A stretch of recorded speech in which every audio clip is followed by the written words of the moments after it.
اور کاش تم اس وقت کی کیفیت دیکھو جب فرشتے کافروں کی جانیں نکالتے ہیں کہ ان کے چہروں اور پیٹھوں پر مارتے جاتے ہیں اور کہتے ہیں اب آگ کے عذاب کا مزہ چکھو۔ یہ ان اعمال کی سزا ہے جو تمہارے ہاتھوں نے آگے بھیجے ہیں، اور یہ جان رکھو کہ اللہ بندوں پر ظلم نہیں کرتا۔ جیسا حال فرعونیوں اور ان سے پہلے لوگوں کا ہوا تھا ویسا ہی ان کا ہوا کہ انہوں نے اللہ کی آیتوں سے کفر کیا تو اللہ نے ان کے گناہوں کی سزا میں ان کو پکڑ لیا۔ بے شک اللہ زبردست ہے، سخت عذاب دینے والا ہے۔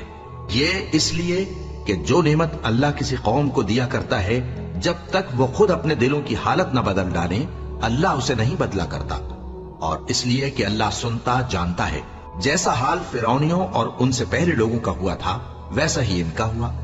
انہوں نے اپنے پروردگار کی آیتوں کو جھٹلایا تو ہم نے ان کو ان کے گناہوں کے سبب ہلاک کر ڈالا اور فرعونیوں کو ڈبو دیا، اور وہ سب ظالم تھے۔